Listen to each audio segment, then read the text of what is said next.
Halo semuanya, kembali lagi di Hybrid Talk, sebuah konten bincang-bincang seputar esports khas dari HYBRID.IDN. Kali ini bersama gue Akbar Priono, kita bakal ngobrolin soal Catalyst Black. Kalau misalkan kalian sempat main Vainglory sebelumnya, mungkin kalian sudah pernah denger nih soal game ini. Ini adalah game terbaru dari Super Evil Megacorp yang bikin Vainglory dulu.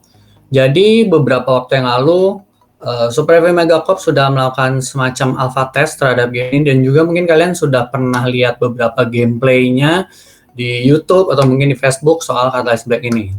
Jadi ya tanpa perlu berlama-lama, kita bakal langsung ngobrol aja nih sama Kevin Michael Johnson sebagai live design director dari Super Evil Megacorp. Halo Kevin. Hi, how are you guys?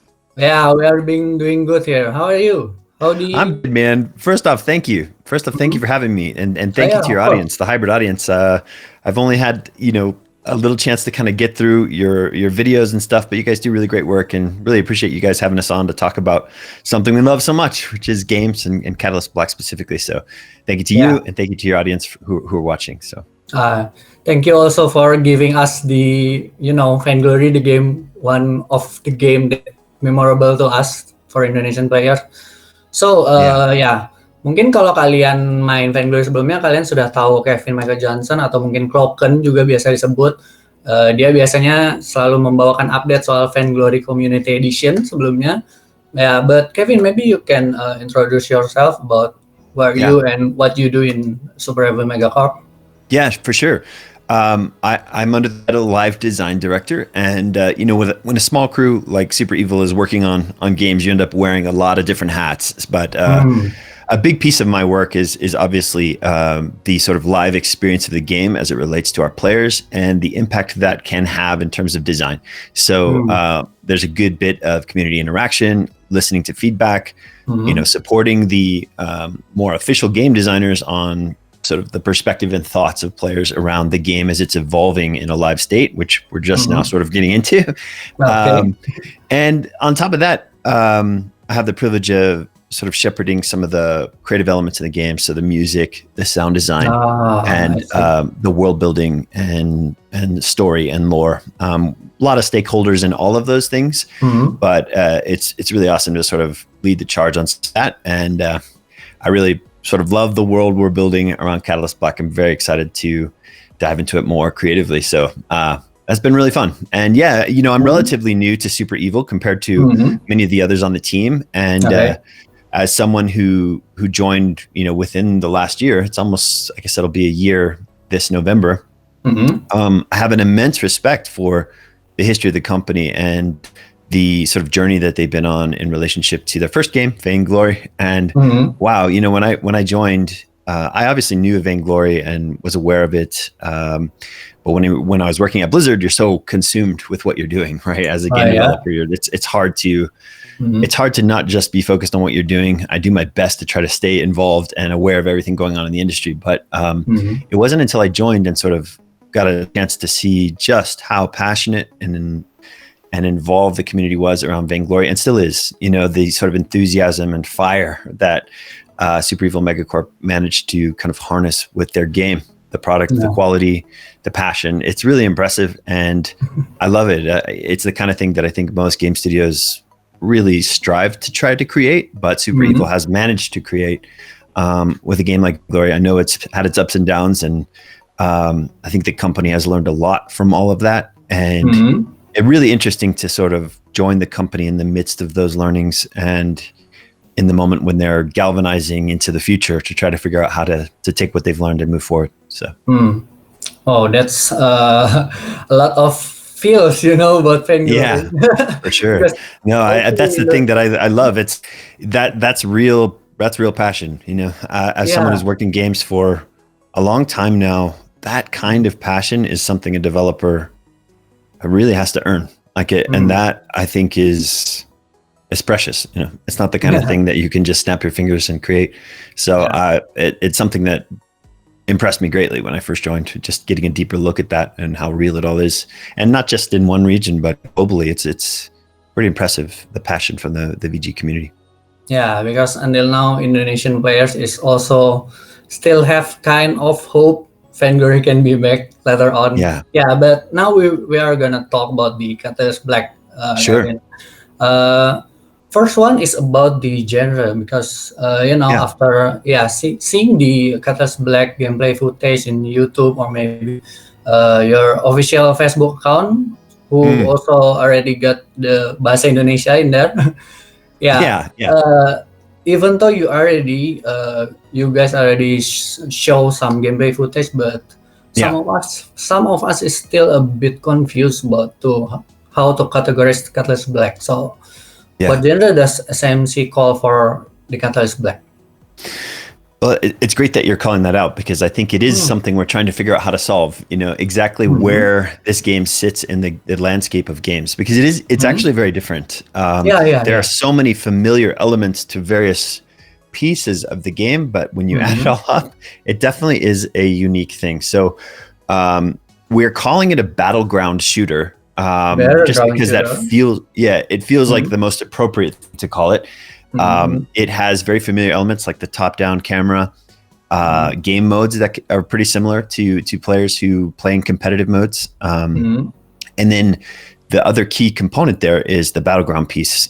So making sure we have new places where people can play and all of our variety of modes, and making sure that that's coming in an ongoing basis is something we're really passionate about. We spend a lot of time working on our engine and developing tools that make the process of creating play spaces much more easy for us and something we can do on a quicker basis. Of course, we love to push for quality, so that is relative based on how much we're willing to tolerate pushing things out quickly. But so the battleground piece of what we're calling a battleground shooter is really critical to us as well. So that's the most distinct way we feel like we can describe it.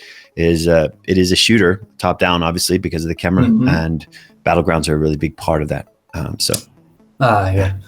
Great. One thing that I love about SMC is the innovative game design, because back to the Vainglory game, you guys the one who kind of make some breakthrough, making the mobile with 3 versus 3, and now you guys making the Catalyst Black, who confusing some players about what this game is. But the real question is, what is SMC vision toward this? What SMC want to give to the players through the Catalyst Black? I appreciate an opportunity to talk about this. So the gameplay framework really takes something people are familiar with, which is, I guess you could boil it down to twin stick shooting, and puts it in a large scale multiplayer environment that relies heavily on teammates and coordinated play. So on top of that, we're looking to provide an array of play experiences to choose from on a variety of battlegrounds, like I said, each presenting like new opportunities for diverse strategies in your attempt to win. So skill is a really important part of this game, and teamwork is still a really important part of this game. But at the same time, we've worked really hard to make the game more accessible in the immediacy of mobile games as they evolve, right? So part of that has been our evolution of what we call drop in, drop out, or DIDO. So the game format has traditional multiplayer rules, like whether that's capture the flag or, any of these other competitive game modes that you might feel, but a little bit of a looser structure in the sense that people can drop in and drop out of the game modes at will. And the matchmaker will do what it can to ensure that the teams are always balanced and, to the best of its ability. But we're really focusing on the immediacy of being able to play. That being said, there's an opportunity to truly build and create loadouts in a team-based focus. So if you and your party want to roll in with a support player, damage dealers, and sort of implement a more cooperative strategy in that environment, you absolutely can do that. But one of the pain points we felt the team felt back on Vainglory is the long queue and wait times that you had for a game like that, where often, particularly in mobile games, you pick up your phone, you have 5 to 10 minutes to play, and to feel like you can't play because you're stuck in a queue is something we wanted to try to solve. Now, at the same time, we know that there's an audience that really wants to invest in competitive play, like at the highest level, ladders and the like. And so we've worked hard to ensure that this base framework is here. the gameplay structure, the balance, the drop in, drop out, all of those things. But it is possible that as we move forward into the future, we would add more competitive modes that really do focus on min-maxing, your loadouts and your team strategies in relationship to the modes themselves. But out the gate, we're working really hard to ensure this game is accessible to people of all skill levels, and that even if someone is really, really good, someone who is less skillful wouldn't feel bad about joining their game. Like that, the rules are still flexible enough to reward skill levels of a variety of types playing together. And at the same time, the person with the greater skill who's performing better is getting rewarded on their performance in terms of the game's progression, if that makes sense. So, there's still a reason to play well and still a reason to perform well, but we want to ensure that the environment itself is really welcome to players of all kinds. So if that makes sense. I know there's a lot of words. Sorry. So there's gonna be some variety on the modes for the Catalyst Black, is it? Yeah, absolutely. So right now we have 3 modes that are available for play. The first one is called Core Rush, and it's essentially a PvE, PvP style mode where you take out large kind of monsters, PvE monsters, and you look to capture their cores. It's essentially you hold a space for a limited amount of time, and if you can capture a core, you get a point. And so the first team to get to the top score, which right now I think is 15, it's changed over the time, wins the game. And there are 1 point captures and there are 3 point captures. They were 5 points. I believe they're 3 points now. Called Alpha Cores or Alpha Keepers. So the Keepers, which are the PvE monsters, you take them out, you capture their cores to earn points as a team. And they spawn in a variety of areas on the map. So there's reasons to, as a team, to diversify your strategy, to control certain areas of the map. And then we also have other objectives in that particular mode, like outposts, which allow you to control some vision and, establish a stronger foothold in the map itself. So that's Core Rush. And then there's, and then there's Flag Hunter, which is essentially your team is trying to hold and acquire up to 10 flags and control them for 75 seconds. So the first team to acquire 10 flags across the map and hold on to them for 10 seconds wins the game. It's a pretty straightforward rule set. But the flags themselves are acquired off of PvE monsters as well, or from the other team. Like if the team is carrying flags, of course, go take out the players who are carrying the flags, hold on to them, and your team can push for victory. So that's Flag Hunter. And then there's a much more traditional mode that people are familiar with, which is Capture the Flag. So go grab the enemy's flag, bring it back to your base, and you have to make sure that your flag is not in the possession of the enemy team, just like traditional Capture the Flag rules. But if you can bring the enemy's flag back to your base, you score a point. First team to 3 points wins. Actually, I think it's 5 now. Some of these rules have changed a good bit. But okay. Well, that's a lot of variety about the game, we also have 3. Sorry to keep going. I just want to make sure this is out there too. There are 3 maps currently that those modes are playable on. So each mode type can be played on a minimum of 2 maps at a time, and some of them on all 3. So that's kind of cool, because depending on the mode and the map, you might implement a different strategy with your loadout, or certainly with your team as you approach trying to figure out how to win. And for how many players will compete in one game? Because from what I see, it's not team versus team, but team versus team versus team and other teams, many teams. Right now, based on the drop in, drop out kind of matchmaker and the way that it works, teams float between 15 and 20 players per side. So and the reason that happens is we have to kind of keep the ceiling open. So the matchmaker will constantly try to balance the game with a little bit of headroom, because we always want, the whole point of drop in, drop out is that your friend could drop in on you playing a game. So for instance, if you're in the middle of playing and I log in and I see that you're playing, I can just click a button next to your name in my friends list, join, and literally be shooting in 2 seconds. In your game, shooting next to you, already dropped in and ready to go. So the matchmaker people drop into games is balancing that out, not only with the opposing team, but also ensuring that there's a little bit of headroom at all times, or pushing towards headroom in the match without pushing over 20 players or so at the moment. So because we want that drop in, drop out feature to really work, and to feel like, yeah, if I see my friend in a game, I can just drop in right alongside them. That being said, if the game is literally past its headroom capacity, you'll get a message that says, hey, this match is full, but maybe in a couple minutes or something, you could try again and get put into that match as well. But the matchmakers works really hard. We kind of put it in overdrive because it doesn't just match at the beginning. It constantly is working. So, wow, that's gonna be awesome game, I think. It's interesting. It's definitely I think an interesting evolution from Vainglory, because it is much more trying to solve the central problems of VG, which is those long queue times, and then the pressure for skill. Vainglory was a game where oftentimes you wonder if people felt pressured not to play because of the expectation to perform, and that's kind of a bummer. Like, you kind of want your games to feel like you're not scared to play them, right? And and there's a place for that, right? There's a place for that competitive spirit, but how do we ensure we don't lose that, but still open it up and create a rule set that doesn't put so much pressure on people? We talk about the development process, because the situation now is not really that conducive, and also the Super Evil before need to handling the Vainglory before that. So how that thing is impacting the development process of the Catalyst Black, Kevin?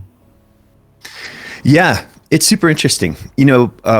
Just prior to the lockdown with the coronavirus, the team was actually working a lot remotely, myself included. I was working from Orange County, and the team was working obviously out of San Mateo, where the headquarters was for Super Evil. And so every couple of weeks I would fly up there, and there were about 6 or 7 of us that would do the same. And we were all working remotely, but then we'd fly in and have these bi-weekly meetings where we'd spend a few days together, hash out a bunch of problems, and then go back to working remotely. So interestingly enough, we were a little bit ahead of the curve on our need to solve the problem around working remotely, because we had adopted that practice a little bit early in our development process for this game. That being said, the pandemic sort of like pushed us into the deep end, if you will, where we really had to hone our collaborative processes online and remotely. And I really appreciate Christian's leadership. So the CEO, Ed, those of you who know him from VG, did a really good job of kind of helping us walk through that evolution. We had weekly meetings to talk about what's working well, what isn't, what should we change, even down to how we were connecting socially. Like, one of the things that I found with working remotely like this is we're all perfectionists at this company. It's just sort of part of what attracts people to this company. I think we work really hard. And in an environment where you're just in a room by yourself working on a computer, it sort of breeds a bit of workaholism. Like, I think my biggest problem is just the constant, I just bury myself in the process of working and trying to solve these problems. And I think the team at large sort of wired that way. So we've had to carve out times where we, sort of take the pressure off and connect, and even just talk over a Zoom call or a hangout like this, and try to put some intention behind that, right? Because it's really easy to just, go all in on the work when there's no distractions and you're by yourself, and there's no one to go on a lunch break with, that kind of thing. So so it has its pluses and minuses. I feel like our development speed is just is very fast as a result of some of this, as we figured out how to collaborate together. But it does come at I think a personal connection cost, and we have to work really hard to try to figure out how to build company culture when we're apart from one another. It's something that's a little more intangible. And so we have a stand up every morning where we're playing music, and I try to give some interesting news from the day, stand up to open it up. And we do things to try to, make it more spicy remotely. But I don't know that we're perfect at it yet, but it's been a process for sure. Okay. Now, talking about the engine that for Catalyst Black use is it still the Evil engine, the same Evil engine for Vainglory? Is it? Yeah, absolutely. It's exactly the same engine, just new and improved, which is great. And that comes with a lot of benefits for us. Having our own engine really helps us optimize all of the benefits, particularly for mobile devices, all the way down to the base level of the code. So it's something we knew going into Catalyst Black that we wanted to build on and evolve. And we've made a ton of really cool improvements as a result. There's a new environment authoring system, like I said, that helps us make battlegrounds and play spaces much faster. We have a new dynamic lighting system, which is really cool. Wow. And it's helped us improve the quality of our environments. We've evolved the animation system a good bit to allow for partial animations and strafing. Strafing is actually kind of it's a hard thing in games to sort of animate well and figure out. And so there's obviously a lot of strafing in this game because you're running and shooting all the time. So we knew that had to look great. So we evolved our animation system a good bit. And then, of course, optimizing for performance. We've constantly working on that. Faster downloads, smaller memory footprint. The Catalyst Black right now the download is 300 megabytes. Like, it's actually really small. Megabytes. Yeah, it's actually pretty impressive. So, and then, of course, the whole new approach to the back end side, the server side, the matchmaker, everything that I was talking about, and how that integrates with the engine itself has been a big process for us. So, yes, evil engine, but more evil, I guess. More evil. Okay. Way to say it. Yeah, but one of my question is why the Catalyst Black is using the cartoonish graphics. I mean, cartoonish is not bad, but before in Vainglory, you essentially was using the realistic, but now, why you guys using the cartoonish graphics for the Catalyst Black? Sure, I think there's a few reasons to that in this choice to evolve. We knew with Catalyst Black that we wanted to do something new. We wanted to do something that sort of set it apart, but still allowed us to push for that real visible quality in the game and in the assets. Vainglory was an incredibly impressive artistic feat for a game like that to exist on mobile is amazing. And but it also had a very darker, sort of heavier environment feel to it. And I think there were elements of, man, how do we make this game feel super attractive and approachable at even the base glance, right?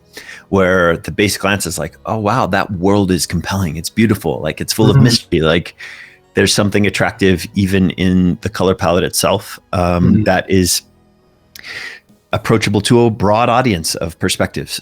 Just because the game is colorful doesn't mean it doesn't involve skill and all the things that Vainglory had as well. But there's been this attempt to even at the artistic level make the game itself feel approachable and sort of not too scary, scary or Dark Souls-esque, I guess. Not that Vainglory was entirely that, but this, how do we make it even on the top aesthetic level feel really approachable and fun to interact with? So yeah, new game. We wanted to sort of set it apart. That focus on approachability and general attractiveness from I guess you would call that a world full of mystery and magic. This sense of, desire. And I think I'd like to say that there were benefits from an optimization place on taking an approach with an art style like this, but we just always tend to push the line on that so much that even choosing this style, I think we still are trying to push the quality bar so much that I don't know that that's necessarily true. We'd have to ask Tommy if there's really any broader benefits for choosing an art style like this on performance. I likely think no, because we're so greedy about getting the most out of everything. So, but yeah, those are my main thoughts on that, I think. And yeah, also you already talked about the gameplay, how the Catalyst Black will be interesting for the casual player and also the competitive player. But the question I still have the question about the hardware requirement. You already said about the only 300 megabytes storage you need, but how about the rest? How about the CPU or maybe the memory, the RAM? And also, does this game will be Android first or maybe iOS first? Yeah. These are all great questions. We haven't posted anything official on our minimum spec requirements for the game yet because we're still in that process of driving the performance to its most optimal place. And but that being said, many on the team play and practice or play in our play tests on iPhone 6s, if that's a good example, to ensure that it plays well even on a device of that level. So, even though we haven't posted our official requirements, hardware requirements, that's hopefully a good point to illustrate how much we're trying to ensure it's performant on older devices like an iPhone 6. And then your question on Android or iOS as a leader, it's a really great one. I think we are passionate about both platforms for sure. There is an element of efficiency, I should say, about our development process as a team. The Evil engine is developed on Apple products. It's on a Mac. And so there is an interesting, I say, efficiency focus, because when you're running as fast as a developer as we are, to target iOS as our initial platform, because it's a knowable performant quantity, right? Like when you think about the Android space, there's so many different hardware, so many different issues to solve when it comes to performance across the Android space, that it is almost like a much more complex problem to solve. And so we do initially carve out our play experiences on iOS just because it's a little bit easier to target. And then we work to optimize that on the broader Android landscape. So you can see that in our sort of early rollout. We used Test Flight for our Secret Service program, which is essentially our early access program. Yeah. For a few reasons. One was that initial development on Apple and iOS to sort of get that out the door, but also their Test Flight program allows us to do that as well. But now that we've quietly stepped out into the Philippines, I don't know if you're aware of that yet, but Android is in an early access state there, where we have it available on a few devices as we're working to cross that Android landscape in terms of optimization. Okay. The ones that we feel really good about are currently available and testable in the Philippines, but we're working to push that circle out broader and broader across the entire Android landscape right now. I see. So it will be still iOS first because of the engine, the nature of the Evil engine, is it? Yeah, I would say when we say iOS first, I wouldn't say that's a value proposition on the platform, just more of the development process for us, where because the engine runs on Apple and runs on Mac, it's literally the straightest line to a performant game for us. But I would say that both platforms, in terms of our end goals for the game, we want absolute parity in terms of performance. And beyond even mobile, we talk a lot about cloud gaming and the fact that we want all of our games to be performant across platforms of all kinds. So I would say that's exactly the same case here, whether that's PC, console, mobile, Android, iOS. Like we want the game to be performed across that entire landscape. Ideally, those are our big hopes and dreams. Yeah, iOS first because of the straight line, Android next because of mobile and focusing on that. But then we'll hopefully be looking broader even after that. So okay, I see. That's a good insight to hear about the decision Super Evil make about the iOS. But now next is what I'm going to ask is about. I know this may be a little bit great beyond. It's about the how you going to promoting Catalyst Black later on after the Secret Service. What's your plan next? And maybe one question that Indonesian player will ask is, does you guys will be more focused promoting this game in Indonesia, because the diehard Vainglory fans still feel like you guys can do it more in Indonesia. You guys can promote more this game in Indonesia, but we also want to know how the Super Evil perspective on this. Yeah. So I wouldn't say that we're overly focusing on developing or investing in a single particular region, which is an interesting process for us. It's something we try to hold ourselves accountable to, where are we making a game that is accessible to everyone everywhere, or at least has the means to do that, which is an interesting question because some regions are more comfortable with control schemes that are very different from others.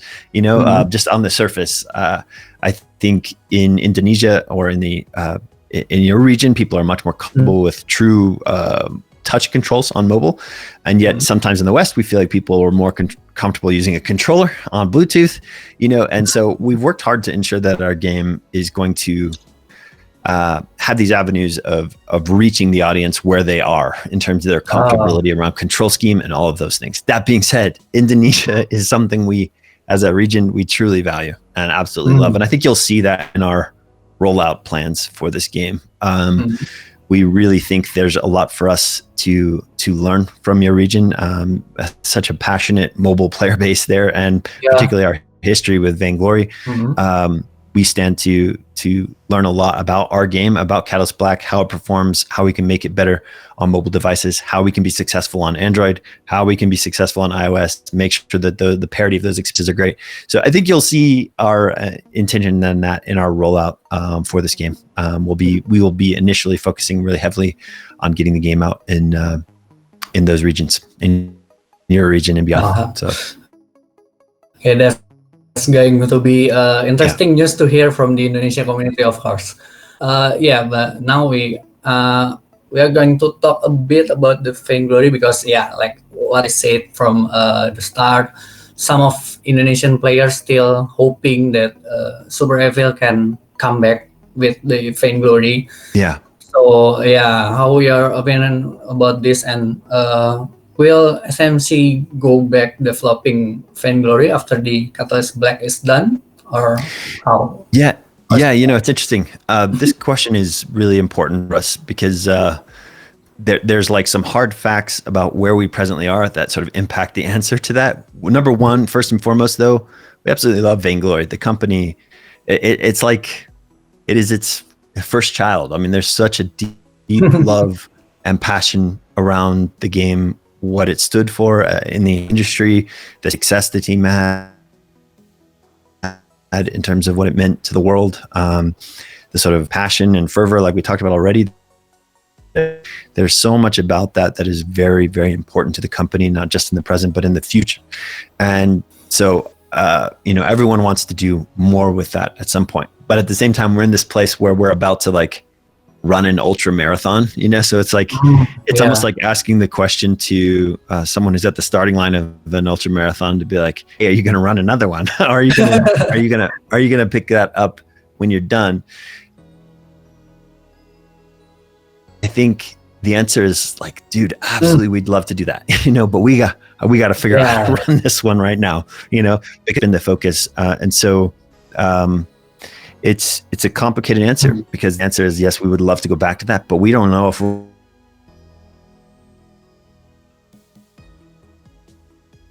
bite it somewhere along the way and end up, tearing an ACL or something, to use the physical, hurting ourselves or something. How do we be performing in this? This is going to take everything we have, as a team to do this well.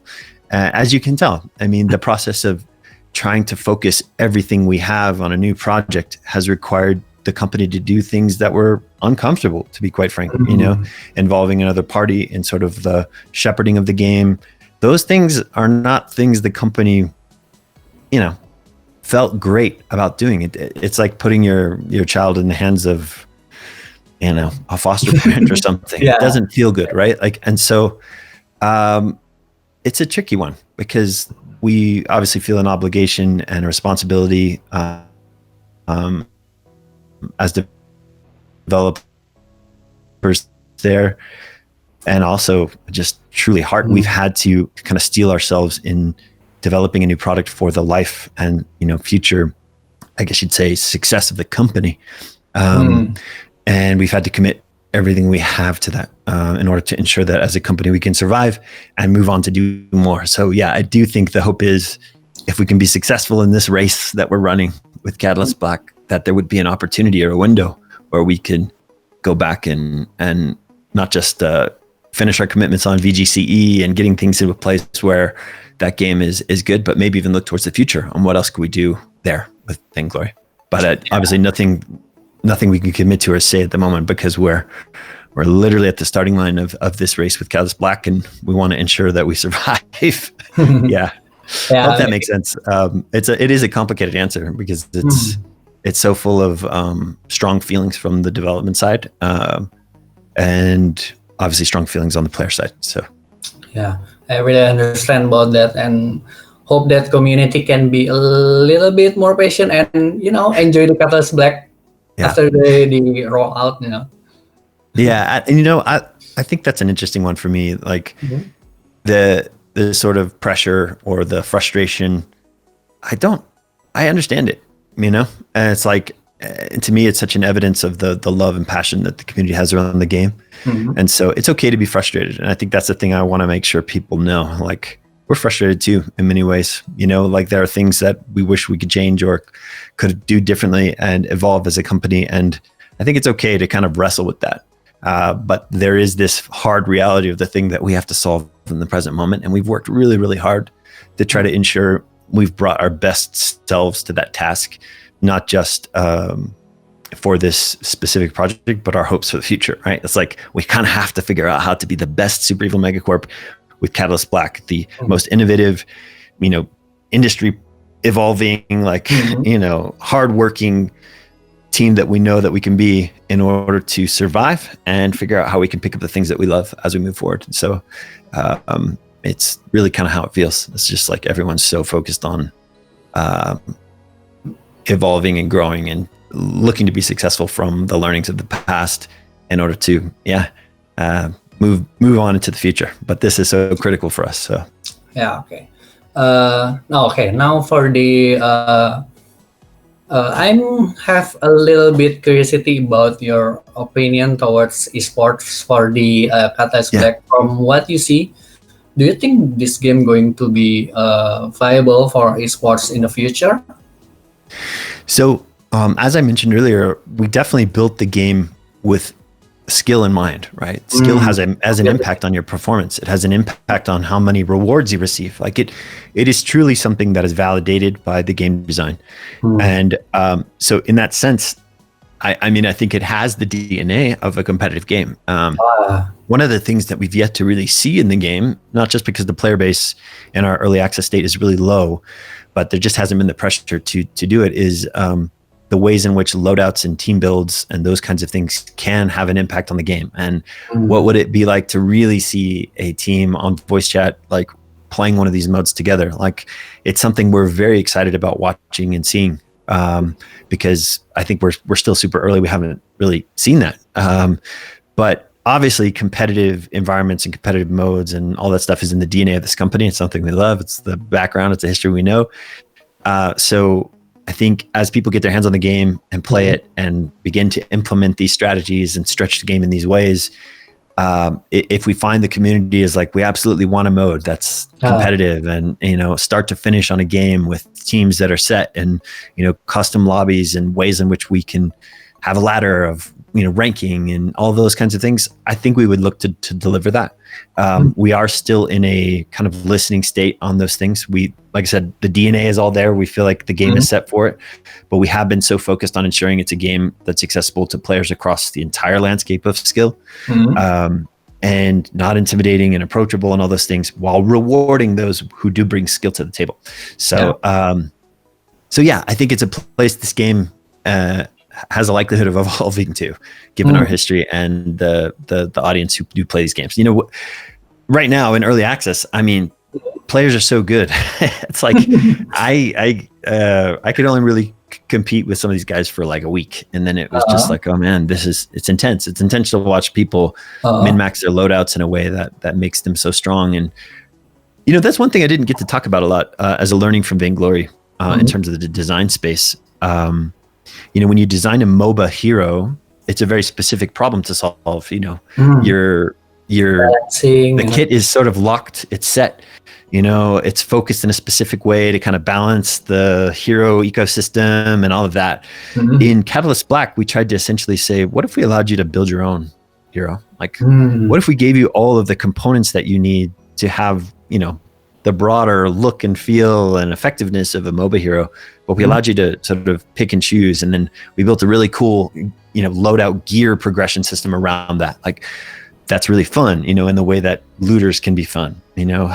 But at the back of it, the goal is to allow people to essentially design their own hero and you know, pick the ways in which they want their hero to synergize, whether that's across banners, traits, guns, you know, primal build, those kinds of things. So that's been an interesting process for us to watch as people learn to stack like benefits. And, you know, we've always had this thing in the back of our mind where it's like, you want to build a game that's worth breaking. Like, you want to build a game that gives players enough tools to literally break the game, because they're smart enough to be like, hey, if I get that thing and I put it that thing, and like it's the kind of game that you find yourself thinking about all day, you know, like not just when you're playing, but like, hey, what else could I do to do that? And you know, we know that there's some responsibility on our part as a developer to ensure that the game landscape is balanced and fun, and nothing's overly, you know, nothing's too overpowered or too underpowered and all of that.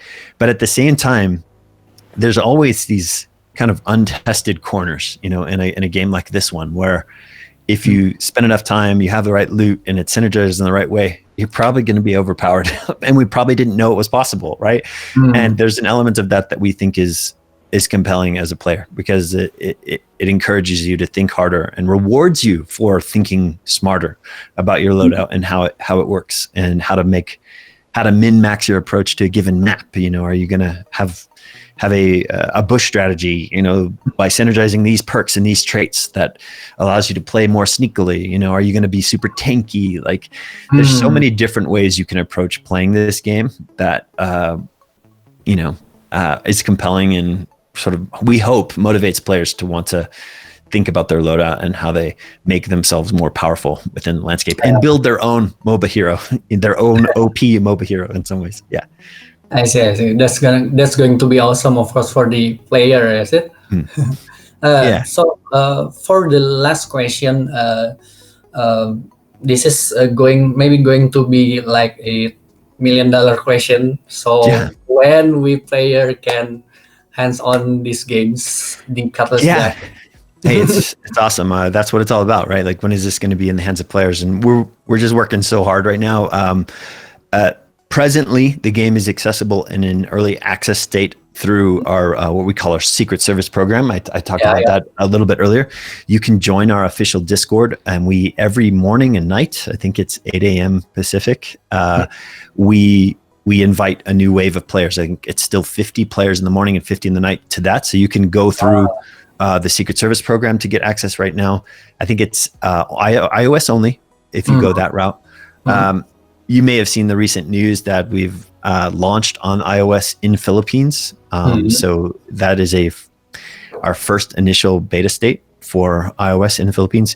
Android, as I mentioned as well, is currently in an early access state to a limited amount of players. It's sort of capped at the moment, and a limited amount of devices, because we're in that process of optimizing the Android landscape, as I mentioned before. So that's currently our state. And then, of course, beyond that, we're working really hard to ensure people can play this game before the end of the year. Like, it's been the promise that Christian put forward in some of his early interviews on the game, and it's something we're still working towards. So our goal is to have this out before the end of the year, and that's what we feel like we're on target for. Okay, that's really awesome, Kevin. Okay, I think that's all the question from me. Thank you so much for your time, for answering all of my questions from Vainglory to I hope I didn't ramble too much. I appreciate your time, and thanks so much. Hope the Catalyst Black can go through the smooth development process and can really release at the end of the 2020. Absolutely, that's our hope, and I do feel like we're on target for that. So, we'll see. We tend to have pretty high standards, so if it changes, I apologize ahead of time, but that's our goal. So, okay. So for closing the interview, do you have some kind of message toward the Asian community about the Catalyst Black and others, maybe? Yeah, for sure. Please do join us on our Discord, discord.gg/catalystblack. It's actually kind of home base for us right now. We do have a website where we're posting our blogs, and you'll find as we begin to roll out patch notes and things for the development, all that stuff will kind of live there. But the community interaction and the ways in which we kind of showcase little sneak peeks and throw things out there will all go down on our Discord. So it's a great place to hang out if you want to learn more about the game. There's a really cool sort of early seed of a community there that I think are really great. I'm seeing really positive, supportive community interactions there, which is really awesome and fun. So we'd love to have you there. I try to spend some time on there every day connecting, so it'd be great to see you over there. And then, of course, never settle for the lesser evil. Gotta say it. Yeah, of course. As a super evil now, yeah. Okay. Yeah, for sure, man.